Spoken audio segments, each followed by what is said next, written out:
Hello, I am Joe McDonald. This is Big Mac's Battle Blog. I'm out here having a bit of a quality time with one sock, whose behaviour is starting to improve. Perhaps we're coming out of the difficult teenage age. One sock, sit, sit. I'm Joe McDonald, and this is Big Mac's Battle Blog.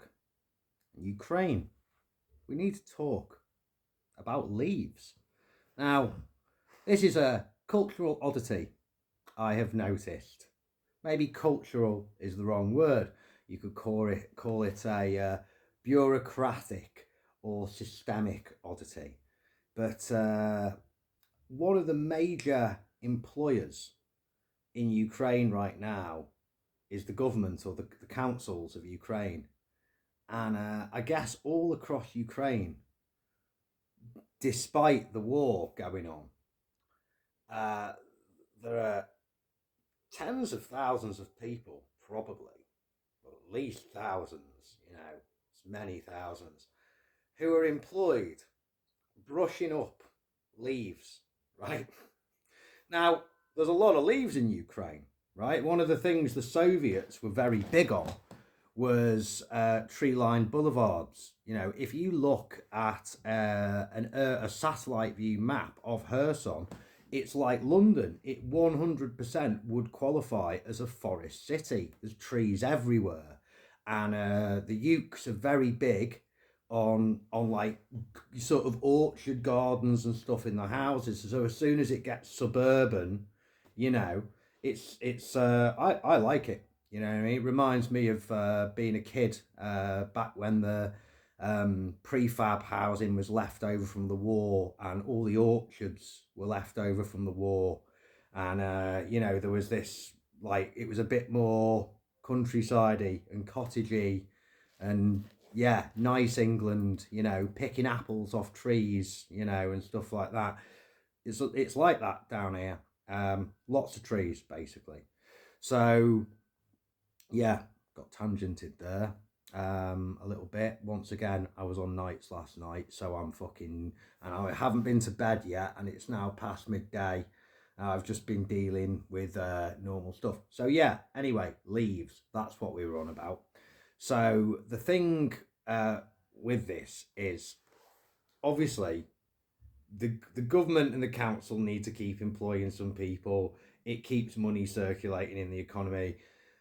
Leaves would maybe cause some fucking problems if they were just left, But also, here's a thought, Ukraine, and governments, our partner and ally nations, right?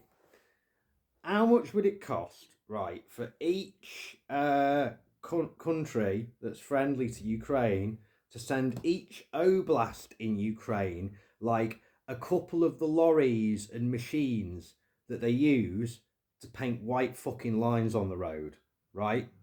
Because that's one thing that Ukraine could really do. Like, I'm fucking serious, right? How much would that cost to put together? £500,000 if all the vehicles are brand spanking new. You don't need to give the new ones, as long as shit's still in good order. Give them a bunch of ex-highways agency, road marking painting shit, a set per oblast, give them a couple of 100,000 quid's worth of paint. And if they use it, if Ukraine goes, oh, thank you, West, that's nice, that's useful, and starts painting lines on the roads, the mortality rate from road accidents is going to drop fucking dramatically, because there's a lot of it. And just driving around Ukraine, I live in Kherson. I'm on the front line. Again, it's not the worst bit of the front line, but it is the fucking front line. And, there's regularly artillery falling in the streets around where I live, blasting fucking windows out, hitting buildings, killing people, blowing up all the wires that the electric buses go on, like around town. And they've just got, it'll finish, and like fucking the next day or a few hours later, there'll be like 30, 40 people out cleaning these grass verges of fucking leaves. I mean, back last summer, there's this area of Urson we work in. I won't name it, but it's adjacent to the river, and it's fucking hot down there. You know, like we do not drive at the speed limit when we're going there. That's like foot down, rally driving, get there, get the kit out the van, get in the building, hope the enemy drone teams haven't seen you, start operating. And there's people who, whether they're employed by the council or it's some kind of residential association thing that they all sign up for, and they're like, or maybe they get money off the rent. I don't know how it fucking works. So, Ukrainians, please do, educate me, because these are oddities a foreigner has noticed, or things that you don't see everywhere. I'm not criticising. Well, I am criticising, but I'm not trying to be horrible about Ukraine in any way. I'm just fucking perplexed by it, basically. Like, does no one get this here? White lines on roads, like road markings on roads, and fucking potholes filled in. Ukraine definitely needs that. Like, definitely needs that. Like, tarmac and white paint for roads, and the machines to make that happen would increase military efficiency and civilian safety so fucking much, right? But instead, there's all these people out making sure that the grass verges and public green spaces, like the areas of grass around a completely unused, heavily bombed school, for instance, are fucking free of fallen leaves. The grass is fucking cut.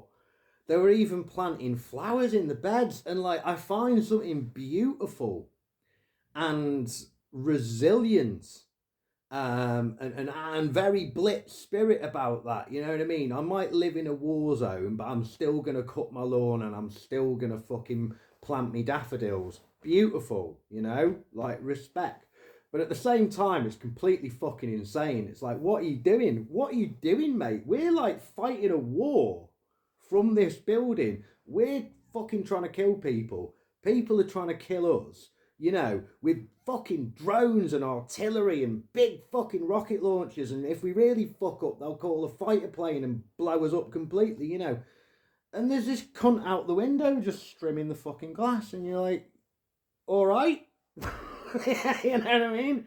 So anyway, I know that probably sounds like one of my more unhinged fucking rants, but again, night shifts and not enough sleep, having to work immediately after your night shift and go and do a load of fucking logistics admin. So anyway, I am now gonna get some kip, and it's goodbye from me, Joe McDonald, at Big Mac's Battle Blog. It's goodbye from L1 Sock down there. He's been a very good boy at the moment, lying down and sitting and coming when I call and all that. And as always, to our pro-Russian and Vatnik listeners, Idi Noise, Alupa.